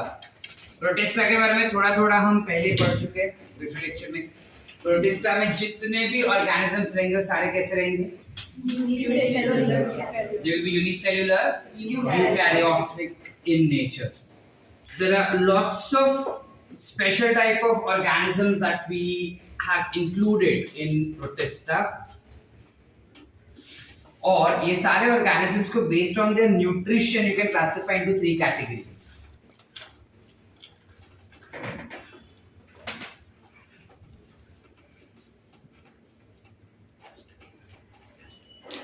उनके nourishment या nutrition, mode of nutrition के हिसाब से हम इस किंगडम के सारे ऑर्गेनिजम्स को 3 पार्ट में डिवाइड कर सकते हैं। ठीक है, so the first part that we have is called are all autotrophs. सारे ऑटोट्रोफ्स आएंगे। अब जब हम ऑटोट्रोफ्स कह रहे हैं, इनमें अलग अलग एग्जांपल्स है हमारे पास। Where you have chrysophytes, firstly, as an example. Chrysophytes में chryso meaning plant life. no, chryso meaning golden, and phyte meaning plant like, so that comes as algae. So these are generally classified to be as golden algae. Chryso meaning golden, and मतलब golden color को chryso color भी कहते हैं, and phytes माने plants basically। तो algae होते हैं, ये छोटे छोटे होते हैं, इसलिए plants की जगह पे algae लिख दिए हैं। ठीक है, अब इसमें ना 2 एग्जाम्पल्स है हमारे पास क्राइसोफाइट्स में। एक होते हैं डेस्मिड्स, जिसके बारे में ज्यादा कुछ एनसीईआरटी बोलता नहीं, और दूसरे होते हैं डायटम्स, जिनके बारे में बहुत कुछ बोलते हैं। ठीक है, फिर इसके अलावा हमारे पास एक और एग्जांपल होते हैं ऑटोट्रोफिक प्रोटिस्टा का, व्हिच इंक्लूड्स यूग्लिना। ठीक है, और एक होता है जिसे हम कहते हैं डिनोफ्लैजिलेट्स। These all organisms are nothing but autotrophic, खुद का गाना खुद बनाते हैं। Are they photosynthetic? Yes, all of them are photosynthetic. ठीक है, दूसरे होते हैं जिसे हम कहेंगे decomposers. Of course ये heterotrophs होते हैं, but then decomposer type के heterotroph होते हैं। ठीक है, और इसमें हमारे पास एक एग्जाम्पल है of slime molds। ठीक है, and then you have heterotrophs, और ये सारे heterotrophs जो होते हैं ना, all of them are mostly parasitic in nature, which are classified into a category called as protozoa. So जितने भी protozoas होते हैं ना, सारे protozoa basically parasites होते हैं। All of them are mostly parasitic in nature। ठीक है, प्रोटोजोआ में हमारे पास 4 टाइप के प्रोटोजोआस है. You have ciliated protozoa, you have flagellated protozoa, you have amoeboid, and then you have sporozoans. इस टाइप से 4 टाइप के अलग अलग प्रोटोजोअन्स होंगे हमारे पास. तो जब हम बात करते हैं ciliated के बारे में, when we talk about ciliated protozoans, the example for ciliated protozoans with us is Paramecium. जब हम पैरामीशियम का बात करते हैं ना, इसका स्ट्रक्चर कुछ ऐसा होता है, स्लीपर शेप भी कहते हैं काफी बार इसको हम, ऐसा स्ट्रक्चर होता है और इसके पूरे बॉडी में सीलिया होगा. सो दे आर पेरीसीलिएटेड. पेरीसीलिएटेड यानी पूरे सेल के आसपास यू विल फाइंड सीलिया सीलिया सीलिया, कुछ ऐसा. और एक इसका यूनिक फीचर है दैट दे हैव 2 न्यूक्लियस. ये सिर्फ इनके पास ही कैरेक्टरिस्टिक है, इनके पास 2 न्यूक्लियस होता है, which is large, एक बड़ा न्यूक्लियस होगा और एक छोटा न्यूक्लियस होगा. इसका कुछ सिग्निफिकेंस है क्या सर बड़े छोटे का? हाँ, बहुत इंपॉर्टेंट सिग्निफिकेंस है बड़े और छोटे का. जो बड़ा वाला होता है ना, that is involved in mitosis, which is nothing but cell division या फिर रिप्रोडक्शन के लिए. और जो छोटू वाला है ना, that is involved in metabolism. छोटू वाला न्यूक्लियस सिर्फ और सिर्फ मेटाबॉलिक एक्टिविटीज देखता है, बड़ा वाला न्यूक्लियस जो होता है वो सेल डिवीजन यानी रिप्रोडक्शन का काम देखता है. ठीक है. इसके साथ साथ ना पैरामीशियम के पास एक और यूनिक फीचर होता है that they have something called as contractile vacuole. What will be the role of contractile vacuole? Any idea? अच्छा, कॉन्ट्रैक्टाइल वैक्यूल नाम से क्या समझता है, क्या करेगा ये वैक्यूल? कॉन्ट्रैक्शन करेगा. अब हमारे बॉडी में भी काफी सारे कॉन्ट्रैक्शंस होते हैं. ठीक है. Specifically when we are talking about contractions, you have bowel contraction, you have urinary contraction, मतलब bladder contraction. So those are responsible for what? Excretion. So this contractile vacuole is responsible for excretion and osmoregulation. लेकिन excretion होगा तब ना जब कुछ खाएगा वो. तो खाएगा कहां से? खाने के लिए उसके पास ना एक स्पेशल जगह है. दिख रहा है? दिस जगह, this opening is called as gullet. ये बेसिकली उसका माउथ होता है. गलेट में क्या होता है? सीलियरी एक्टिविटी होता है. ये पूरा ऐसा छेद है. ठीक है. और छेद के आसपास ऐसा पूरा सीलिया सीलिया सीलिया सीलिया सीलिया है. तो वो सीलिया ना आसपास जितना भी बैक्टीरिया देखेगा ना पानी के अंदर, वो सारे बैक्टीरिया को ऐसे ऐसे ऐसे करके सीलियरी एक्टिविटी से उसको खाएगा और खा के अंदर डाल देता है.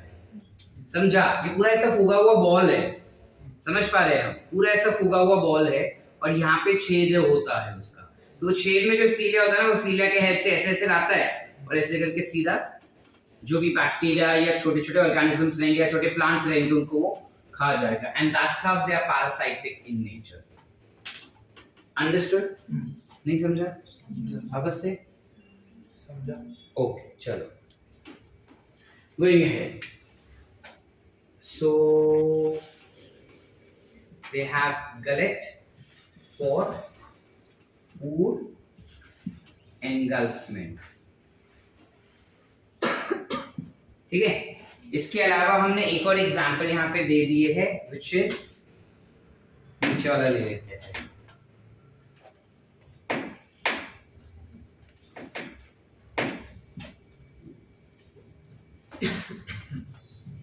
It has something called as flagellated protozoans. So flagellated protozoans में हमारे पास क्या एग्जाम्पल हो जाएगा? Flagellated protozoans का एग्जाम्पल है Trypanosoma. इसके अलग अलग species are responsible to be classified into flagellated protozoans. Trypanosoma नाम से पता चलता है they have flagella for locomotion. ठीक है. and they cause a disease which is called as sleeping sickness. To be very specific it is called as African sleeping sickness. हम इसे African sleeping sickness क्यों कहते हैं? बिकॉज अफ्रीका में उत्पन्न हुआ है। सारे विचित्र डिजीज जो होते हैं ना वो हमेशा अफ्रीका के फॉरेस्ट में ही उत्पन्न होता है, ये याद रखना, ठीक है? कोरोना छोड़ के ठीक है, एक्चुअली कोरोना विचित्र नहीं है, देखा जाए ना तो काफी सिंपल सर्दी खांसी निमोनिया टाइप के डिजीज सिम्टम्स देता है। ये तो विचित्र इंसान है, नाम है स्लीपिंग सिकनेस लेकिन इसमें ना स्लीपिंग नहीं आता, मतलब you are unable to sleep in this particular scenario. ये सिचुएशन ऐसा होता है कि तुम नींद में होते हो और एक मच्छर तुमको काट जाता है, ठीक है? अब नींद में होते हैं और एक मच्छर काटता है, माने इसका वेक्टर कौन है? Mosquito. There's a special, not mosquito actually, fly. There's a special fly which is called as CC fly. CC fly नाम का एक fly. Fly यानी मक्खी जैसा ही होता है, but then काटने वाला मक्खी होता है, कीड़ा होता है ये तुम सोए रहते ना तब वो तुमको काट जाता है। जब वो काटता है ना, इस मक्खी का आदत है जिधर काटता है उधर निशान छोड़ता है। निशान माने उधर वो उसका फीकल मैटर छोड़ देता है, और इसके फीकल मैटर में इस ट्राइपैनोसोमा के छोटे छोटे अंडे होते हैं। अब जिधर काटेगा तुम ऑब्वियसली ये करोगे ना, तो काटा तुमने मारा ऐसा फेंका और उसके बाद दुख रहा है ना, तो ऐसा किया तो उसका जो वो अंडे वाला एक्सक्रीटा है ना वो उस छेद के अंदर चला जाता है। अब छेद से गया तुम्हारे सबक्यूटेनस यानी स्किन के नीचे ऑब्वियसली ब्लड एब्जॉर्ब करेगा, ब्लड के अंदर वो मल्टीप्लाई होता है, goes to your brain and changes your sleep wake cycle. रास mechanism, melatonin secretion, it changes that, ठीक है? because of which the organism's sleep wake cycle gets disturbed, ठीक है? how does it gets disturbed degree में पढ़ लेना, यहाँ तक क्लियर है? ठीक है, चले आगे। डाउट है? जागते वक्त तेरे को दिखता है ना वो इधर काटेगा, उसके पहले तू मार के भागेगी उसको। मतलब वो सोने के टाइम पे नहीं, जनरली ये वो काटेगा ही तुमको सोने के टाइम पे, इसलिए क्योंकि it is nocturnal in nature, so is the reason. जैसे मच्छर तुझको दिन में दिखता है क्या काटते हो कहीं पे? रेयरली, जनरली रात में आते हो। अभी बोलेगा हाँ फर्क पड़ेगा काटेगा तुमको। जनरली ये रात में ज्यादा एक्टिव होते हैं, इसलिए मैंने बोला कि सोते समय, और वो थोड़ा कोरिलेट भी करते हैं ना स्लीपिंग सिकनेस, तो स्लीपिंग याद रहेगा, इसलिए दिन में भी काट सकता है। तो जागी रहेगी तो भी काटेगा, तो उसको बोलेगी ये चाव मना तो काटेगा, वो मना नहीं करेगा तेरे को काटने के लिए। I hope the concept is clear, ठीक है? नेक्स्ट, अपार्ट फ्रॉम फ्लैजेला, अच्छा इसका स्ट्रक्चर ना कुछ ऐसा दिखता है, ऐसा होता है ये, ठीक है? चलो आगे बढ़ते हैं। दूसरा एग्जाम्पल हमारे पास था अमीबॉइड। अमीबॉइड को ना काफी बारी एक और टर्म से संबोधित किया जाता है, which is plant animal like protist. You also call it to be as animal like protist. Animal like protist क्यों कह रहे हैं? बिकॉज होता है एनिमल जैसा, ठीक है, इसलिए एनिमल लाइक प्रोटिस्ट कहा जाता है इसको। एग्जाम्पल क्या हो जाएगा? एंट amoeba,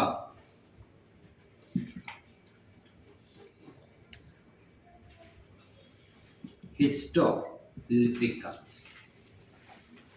genus and species name, genus हमेशा कैपिटल लेटर से स्टार्ट होगा, स्पीशीज स्मॉल लेटर से, और इसको अंडरलाइन करना अनिवार्य है, ठीक है? चल आगे। एंट अमीबा हिस्टोलिटिका एग्जैक्टली काम क्या होता है सर? क्या है? ऑब्वियसली नाम से पता चल रहा है भयंकर है, ये डिजीज कॉज करता है, it is infectious in nature. किस जगह पे इन्फेक्शन कॉज करता है ये?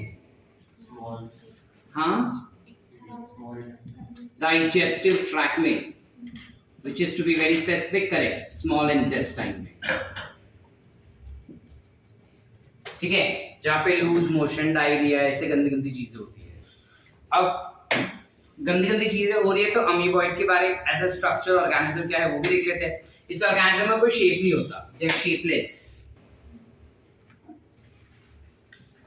ठीक है? इसके अलावा शेपलेस होने के साथ साथ दे आर वॉललेस, इनके पास कोई सेल वॉल नहीं होता, यूनिसेल्युलर होता है, कोई सेल वॉल नहीं होता इनके पास, और सेल वॉल ना हुआ कि उसके लिए फायदा है या नुकसान? नुकसान। ऐसा क्यों बोल रहे हैं सर? क्योंकि ये काफी अलग अलग जगह पे पाया जाता है, जैसे they could be seen on land, they could be seen in water, water can be marine water and fresh water, ठीक है, कहीं पे भी दिखाई देते हैं। This can be seen at moist stones also, अलग अलग जगह पे दिखाई दे सकते हैं। अब अगर पानी है तो पानी तो उसके अंदर घुस जाएगा, सेल मेम्ब्रेन के अंदर घुस जाएगा तो फट जाएगा। हम नहीं चाहते वो फटे, माने वो खुद नहीं चाहेगा कि वो फटे, इसलिए उसके आसपास वॉल ना होने के बावजूद they will have silica shell. उनके आसपास सिलिका से बना हुआ एक कवच होता है। क्या वो कवच हम उसका सेल वॉल बोल सकते हैं सर? देखो टेक्निकली देखने जाए तो वो उसका सेल वॉल नहीं है, ठीक है, लेकिन हम कोई भी सेल मेम्ब्रेन के बाहर वाली चीज को हम हमेशा, और अगर वो कड़क रहेगा तो उसको सेल वॉल ही बोलेंगे, ठीक है, तो हम उसको सेल वॉल बोल सकते हैं। लेकिन एनसीईआरटी बोलते हैं कि उसके पास सेल वॉल नहीं होता, उसके जगह पे उसके पास सिलिका शेल होता है, तो हम ऐसे ही याद रखेंगे उसको, ठीक है, उसके पास सिलिका शेल होता है, सेल वॉल नहीं होता। It's cell wall is composed of dash, none of the above. Cell wall ही नहीं होता। जबरदस्ती बोला सर मार्क करना ये नहीं तुम्हें, तो क्या मार्क करें? तो कर देना मार्क सिलिका, ठीक है, बोल ही रहे करो भी तो कर देना silica mark. Otherwise it is none of the above, we do not have any cell wall. What does it has in replacement of cell wall? Then it would be silica shell. ठीक है, चले आगे, ठीक है। इसके अलावा amoeba के बारे में क्या है? इन्फेक्शन ये ओके, चलो ठीक है, सॉर्ट। फिर आता है लास्ट वाला स्पोरोजोन, इधर लिख देता हूँ, बहुत ज्यादा नीचे हो जाएगा उधर।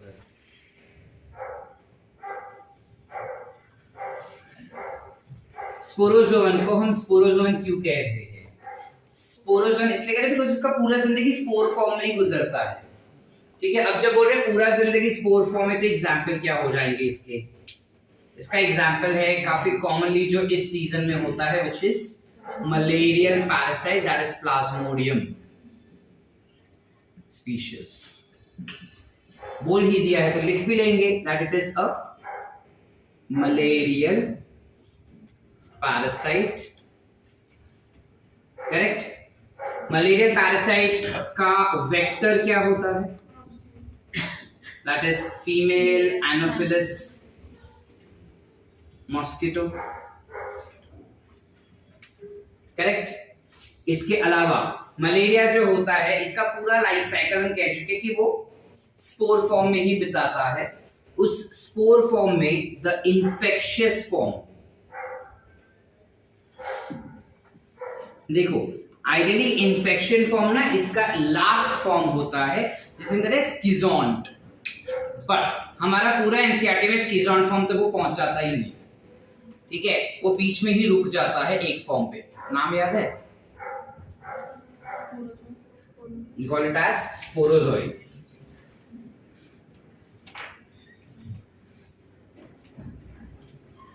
क्या होता है? ये स्पोरोजोइड्स फॉर्म में तुम्हारे बॉडी में एंटर करता है।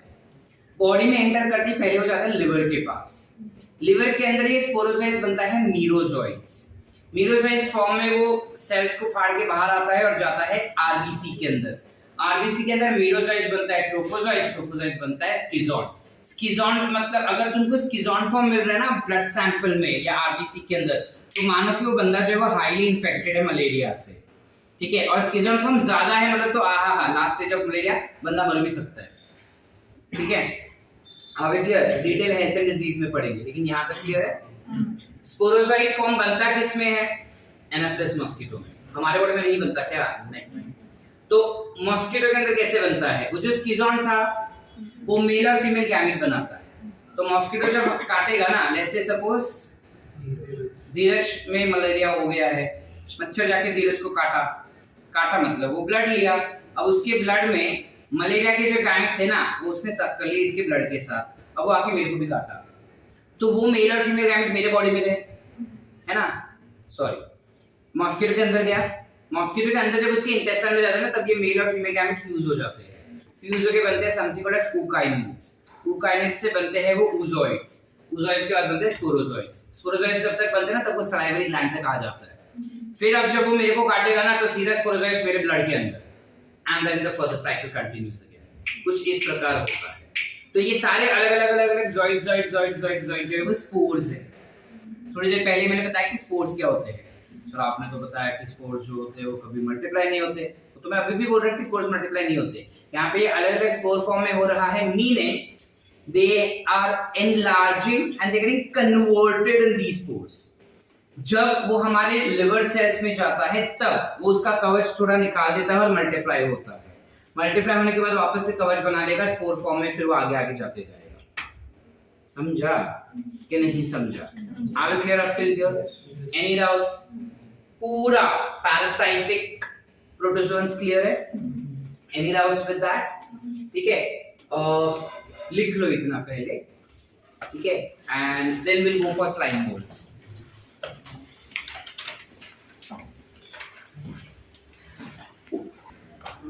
चलो गोइंग अहेड। स्लाइम मोल्ड्स का जब बात करते हैं ना, ये एकदम काफी विचित्र टाइप के ऑर्गेनिजम्स होते हैं। Slime moulds are definitely unicellular eukaryotic,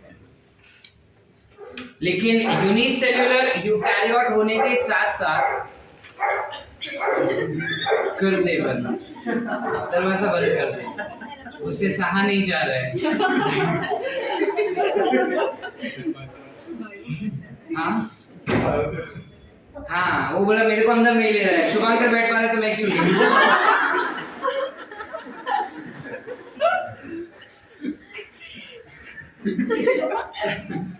You have unicellular eukaryotes over here. इसका ना खासियत ये है कि भले ही ये यूनिसेल्युलर हो, लेकिन बेचारा अकेला कभी जी नहीं सकता, वो झुंड में जिएगा। अब जब वो झुंड में जी रहा है ना, तो जब फेवरेबल, शुभांकर देखो देख लिया उसने, फेवरेबल क्लाइमेटिक कंडीशंस रहेगा ना, तब उस फेवरेबल क्लाइमेटिक कंडीशन में it forms a filamentous structure, और इस फिलामेंटस स्ट्रक्चर को हम कहते हैं plasmodium. You call it to be as plasmodium, ठीक है। अब तुम बोलोगे कि ये भी प्लाज्मोडियम, स्पोरोजोन भी प्लाज्मोडियम, दोनों प्लाज्मोडियम, प्रॉब्लम क्या है? वो अलग प्लाज्मोडियम है, ये अलग प्लाज्मोडियम है। सर उसमें कुछ रिलेशंस क्या? No, there is no relations in that plasmodium and this plasmodium, they completely different. ये जो प्लाज्मोडियम बना है ना, दिस इज वेरी स्लाइमी, या फिर you call it as sticky, and it grows up till metres. ये जो स्लाइम होता है ना, इसको तुम इमेजिन करो कि गम है, वो जोकर गम, फेविकॉल वगैरह, जोकर गम ले लो, थोड़ा ज्यादा स्टिकी होता है। जोकर गम वाले में तुम एक धागा लो, धागे को जोकर गम में डिप करो और डिप करके ऐसे चिपका दो किसी भी पेड़ पे, वो कैसा दिखेगा ना, ऐसा चिपकू चिपकू छुओगे तो उसको कड़क नहीं होता ऐसा समझो, वो चिपकू चिपकू कैसा लगेगा, सेम वैसा दिखता है। ये अपने को दिखता है क्या सर? हाँ ये दिखता है, लेकिन ऐसी जगह पे जहाँ पे मॉइस्चर कॉन्स्टेंटली बना रहे, ठीक है, बिकॉज वो चिपकू लेयर बनाने के लिए उसको मॉइस्चर चाहिए। Are we clear? Did you understand? अब ये तो हमने बात किया कि जब कंडीशंस फेवरेबल हुआ तब, what if the conditions are unfavourable? So during unfavourable conditions, ये जो प्लाज्मोडियम बन रहा था ना, दैट प्लाज्मोडियम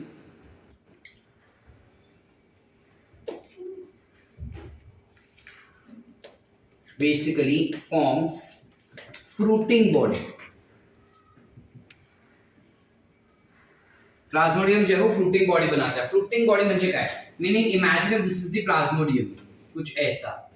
ये प्लाज्मोडियम जो वो रोल हो जाता है छोटू सा, और छोटू सा रोल होने के बाद वो कुछ ऐसा ऐसा स्ट्रक्चर बना देता है एंड में, या फिर इधर बीच में वो कुछ ऐसा स्ट्रक्चर बना देगा। और ये जो स्ट्रक्चर रहेगा ना, उसके अंदर काफी सारे स्पोर्स होंगे। We know what are spores now, there are a lot of spores. So this fruiting body that we said, it tends to consist spores with cellulose wall। In spores के जो walls रहेंगे वो cellulose से बनाए जाएंगे, ठीक है। कि नहीं समझे? देखो प्लाज्मोडियम क्या था, फेवरेबल क्लाइमेटिक कंडीशन था, जितने भी स्लाइम मोल्स थे वो सब एक के बाद एक के बाद एक के बाद चिपकते गए, बड़ा सा धागा जैसा स्ट्रक्चर बनाया और उसके आसपास काफी स्टिकीनेस भी दिखा था अपने को, ठीक है। ये तब होता है जब क्लाइमेटिक कंडीशन फेवरेबल होगा। अनफेवरेबल क्लाइमेटिक कंडीशन में वो ऐसे एक बड़ा सा कवच बना लेते हैं अपने आसपास और उस कवच के अंदर छोटे छोटे छोटे छोटे छोटे छोटे छोटे छोटे स्पोर्स रहेंगे। ये स्पोर्स ड्राई रहेंगे, स्पोर्स स्टिकी नहीं होते, स्पोर्स ड्राई हो जाते हैं और वो स्पोर के आसपास सेलुलोज का वॉल होता है। जब कंडीशंस फेवरेबल हो जाते हैं तो वो पूरा फ्रूटिंग बॉडी जो कवच रहता है ना वो ड्राई होकर पड़ जाता है, अंदर से स्पोर्स जो है वो हवा से जमीन पे गिर जाता है, जमीन पे गिरते ही वापस उसको मॉइस्चर मिल गया, फिर वो फैलने लगा। अंडरस्टूड? फिर वो फैलने लगा धागे जैसा, जिसे हम कह रहे हैं प्लाज्मोडियम। फिर कंडीशन अनफेवरेबल हुआ, वो मुड़ के बन गया फ्रूटिंग बॉडी, अंदर आ गए स्पोर्स। इस वाले ऑर्गेनिज्म को you also call it as fungi like protist. Sir इसमें फंगस जैसा क्या है कि हम इसको फंगाई लाइक प्रोटिस्ट बोल रहे हैं? देखो एज सच फंगस जैसा इसमें कुछ नहीं है, एक चीज खाली कि अनफेवरेबल कंडीशन में ना वो स्पोर्स बना देता है। That is one of the quality that you see like fungi in them. तो ये क्वालिटी बैक्टीरिया के पास भी है, हाँ लेकिन ये यूकैरियोट है ना, ठीक है? क्लियर है यहाँ तक? Any doubts? इस वजह से इसको हम फंगाई लाइक प्रोटिस्ट भी कहते हैं। Any doubts? पक्की बात? पूरा स्लाइम मोल समझे ढंग से टकाटक? एक क्वेश्चन ना बार बार पूछते हम लोग कि स्लाइम मोल्स के पास सेल वॉल होता है कि नहीं होता है, क्या लगता है होगा कि नहीं होगा? They do have cell wall, but just that it is not prominently visible. ठीक है, चलो लिखें।